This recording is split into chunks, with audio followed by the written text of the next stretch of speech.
TV에 나온 의사 선생님이 좋다는데 네가 의사야? 왜 자식들이 아무리 말려도 부모님은 TV 속 의사를 더 믿을까요?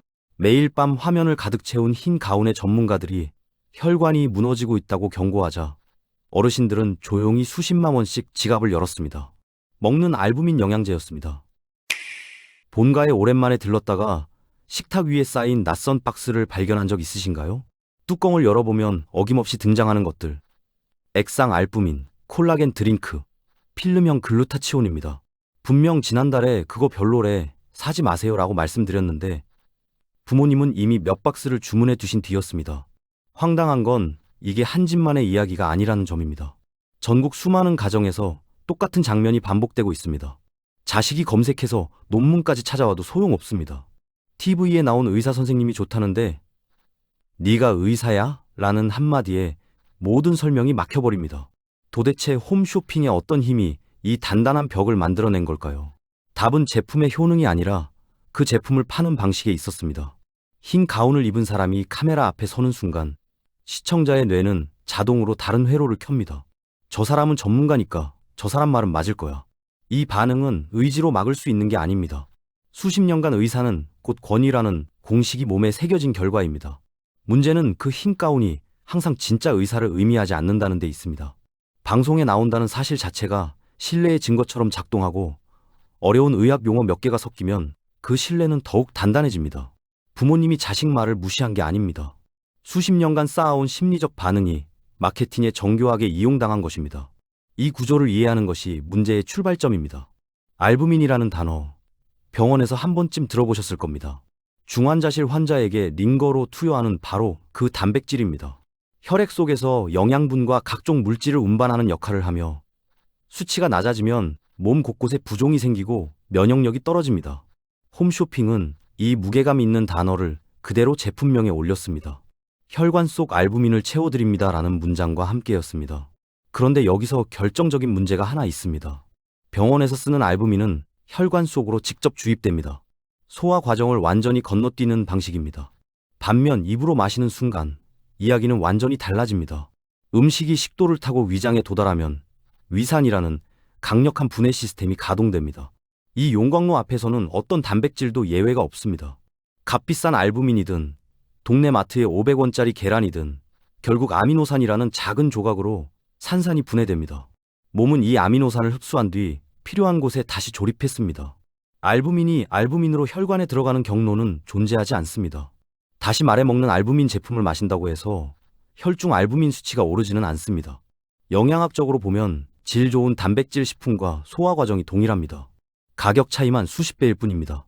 과학은 이미 이 사실을 명확히 정리해 두었는데 홈쇼핑의 언어는 그 사실을 교묘하게 비켜갔습니다. 건의의 외피가 씌워진 채로 말입니다. 홈쇼핑 채널을 한번 유심히 살펴보십시오. 제품을 파는 방식이 일반 광고와 다르다는 걸 금방 느낄 수 있습니다. 단순히 좋은 제품입니다 라고 말하지 않습니다. 대신 이렇게 시작합니다. 혹시 요즘 쉽게 피로하십니까? 몸이 붓는 느낌이 드십니까? 그건 혈관 속 알부민이 부족하다는 신호일 수 있습니다. 결핍의 공포를 먼저 심어놓고 그 해결책으로 제품을 내미는 구조입니다. 여기에 흰 가운을 입은 출연자가 더해지면 효과는 몇 배로 커집니다. 심리학에서는 이를 권위의 법칙이라고 부릅니다. 사람은 전문가처럼 보이는 대상의 말을 무의식적으로 더 신뢰하도록 설계되어 있습니다. 의사 가운, 청진기, 어려운 의학 용어, 이 세 가지가 화면에 등장하는 순간 시청자의 비판적 사고는 자동으로 낮아집니다. 자식이 아무리 논리적으로 설명해도 이 벽을 넘기 어려운 이유가 바로 여기에 있습니다. 이 방식은 알부민에서 멈추지 않았습니다. 최근 몇 년 사이 폭발적으로 유행한 필름형 글루타치온이 그 다음 주자였습니다. 제품 뒷면을 보면 건강기능식품이 아닌 일반 식품, 즉 캔디류로 분류되어 있습니다. 그런데도 방송에서는 마치 의학적으로 검증된 치료제처럼 소개됩니다. 실제로 국내에서 과장 광고로 적발된 글루타치온 관련 사례가 잇따랐고 정치권에서조차 이른바 효닥터 방지법 논의가 시작될 정도로 문제가 수면 위로 올라왔습니다. 설계는 치밀했습니다. 공포를 심고 권위로 포장하고 구매 버튼까지의 거리를 최대한 짧게 만드는 것. 이 흐름이 매일 밤 브라운관 위에서 반복되고 있었습니다. 왜 유독 어르신들이 이 마케팅에 취약할까요? 단순히 정보가 부족해서라고 보기엔 너무 일방적인 설명입니다. 오히려 그 반대입니다. 살면서 쌓아온 경험이 많고 건강에 대한 관심도 누구보다 높습니다. 문제는 바로 그 간절함이 공략 대상이 된다는 점입니다. 나이가 들수록 몸의 신호는 잦아집니다. 무릎이 시큰거리고 아침에 일어나기가 전보다 힘들고 밥맛도 예전 같지 않습니다. 병원에 가면 나이 드셔서 그런 거예요 라는 말을 듣기 일쑤입니다. 이 공백 속에서 홈쇼핑의 언어가 파고듭니다. 그 피로, 그 부기, 원인이 있습니다 라는 말은 오랫동안 이름 없이 참아온 불편함에 드디어 답을 얻은 것 같은 느낌을 줍니다. 여기에 더해 TV라는 매체 자체가 가진 신뢰도가 작동합니다. 지금의 60대 이상 세대에게 텔레비전은 검증된 정보의 창구였습니다. 신문과 함께 가장 믿을 수 있는 매체로 수십 년을 살아온 세대입니다. 유튜브나 SNS처럼 누구나 올릴 수 있는 공간과는 다르게 TV에 나온다는 사실 자체가 일종의 검증 도장처럼 받아들여집니다. 국내 홈쇼핑 시장에서 건강식품 매출의 상당 부분은 50대 이상 소비자에게서 나옵니다. 이 숫자는 단순한 시장 통계가 아닙니다. 건강하게 오래 살고 싶다는 마음이 얼마나 강한지를 보여주는 지표입니다. 쇼닥터 마케팅은 그 마음을 정면으로 겨냥했습니다. 나쁜 의도를 가진 소비자는 한 명도 없었습니다. 속은 것이 아니라 간절함이 이용당한 것입니다. 매달 3만 원짜리 액상 알부민을 2박스씩 주문하면 1년이면 70만 원이 넘습니다. 서울 시내 웬만한 한우 전문점에서 가족이 둘러앉아 저녁을 먹을 수 있는 돈입니다. 그런데 그 돈이 매달 조용히 홈쇼핑 계좌로 빠져나가고 있었습니다. 부모님은 건강을 위해 아낀 돈을 쓴다고 생각했지만 실제로 그 돈이 건강에 기여한 몫은 거의 없었습니다. 금전적 손실만이 문제가 아닙니다. 더 깊은 곳에서 균열이 생겼습니다. 자식이 그거 효과 없어요 라고 말하는 순간 대화는 정보 교환이 아니라 신뢰 싸움이 됩니다. 부모님 입장에서는 자신의 판단이 틀렸다는 말로 들리고 자식 입장에서는 왜 내 말을 안 믿냐는 답답함이 쌓입니다. 영양제 하나가 가족 사이에 불필요한 긴장을 만들어낸 셈입니다. 더 심각한 건 진짜 치료의 기회를 놓치는 경우입니다.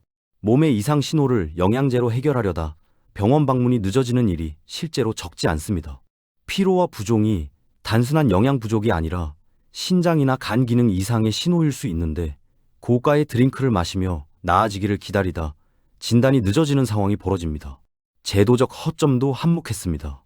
일반 식품은 건강기능식품과 달리 효능 심사를 받지 않아도 됩니다. 그런데도 방송에서는 그 경계가 흐릿하게 다뤄졌고 소비자가 두의 차이를 구분하기란 쉽지 않았습니다. 피해는 고스란히 가장 믿었던 사람들의 몫으로 남았습니다. 쇼닥터 문제는 한국만의 현상이 아닙니다. 미국에서는 닥터 오즈라는 이름이 한때 건강정보의 대명사처럼 통했습니다. 하버드 출신 심장외과 의사가 TV쇼에 나와 각종 보조식품과 다이어트 방법을 소개하자 수백만 명이 열광했습니다. 그러나 미국 상원 청문회에서 그가 추천한 제품 상당수가 과학적 근거가 부족하다는 사실이 드러났습니다. 일본 역시 건강식품 과장 광고 문제가 반복되면서 2024년 기능성 표시 식품 제도를 전면 강화하는 방향으로 규제를 손질했습니다. 구조는 놀랍도록 유사합니다. 전문가처럼 보이는 얼굴, 결핍의 공포, 그리고 손쉬운 해결책. 이 세 가지 조합은 나라와 언어를 가리지 않고 작동했습니다. 특히 고령화가 빠르게 진행되는 사회일수록 건강에 대한 불안이 크고 그만큼 이 마케팅이 파고들 틈도 넓었습니다. 한국은 이 문제에서 특히 취약한 조건을 갖추고 있습니다. 세계에서 가장 빠른 속도로 고령화가 진행되는 나라 중 하나이며 홈쇼핑 시장 규모도 세계 최상위권입니다. 게다가 TV에 대한 신뢰도가 여전히 높은 세대가 주요 소비층을 이루고 있습니다. 미국과 일본이 제도 강화로 방향을 틀었을 때 한국의 규제는 여전히 뒤를 따라가는 형국이었습니다. 같은 함정이 반복되는 데는 그만한 구조적 이유가 있었습니다. 다행히 흐름이 조금씩 바뀌고 있습니다. 국내에서는 근거 없는 효능을 내세운 건강식품 광고에 대한 식품의약품안전처의 단속이 강화되었고 방송통신심의위원회도 쇼닥터 관련 과장 광고에 제재를 가하는 사례가 늘었습니다. 정치권에서 논의된 쇼닥터 방지법은 아직 완전히 입법화되지 않았지만 문제를 공론화하는 데 분명한 역할을 했습니다. 소비자 인식도 달라지고 있습니다.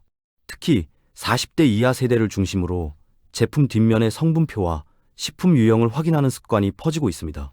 건강기능식품 마크가 있는지, 어떤 기능성 원료가 얼마나 들어있는지를 따지는 소비자가 늘면서 단순히 포장과 방송만으로 팔리던 시대가 서서히 저물고 있습니다. 가장 현실적인 변화는 가족 안에서 시작됩니다. 부모님께 그거 사지 마세요 라고 말하는 대신 함께 제품 뒷면을 들여다보는 시간을 갖는 것입니다.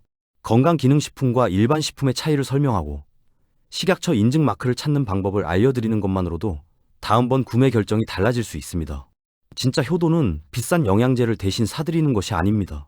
그 돈으로 차라리 함께 식탁에 앉아질 좋은 단백질 한 끼를 나누는 것이 과학적으로도 관계적으로도 훨씬 값진 선택입니다.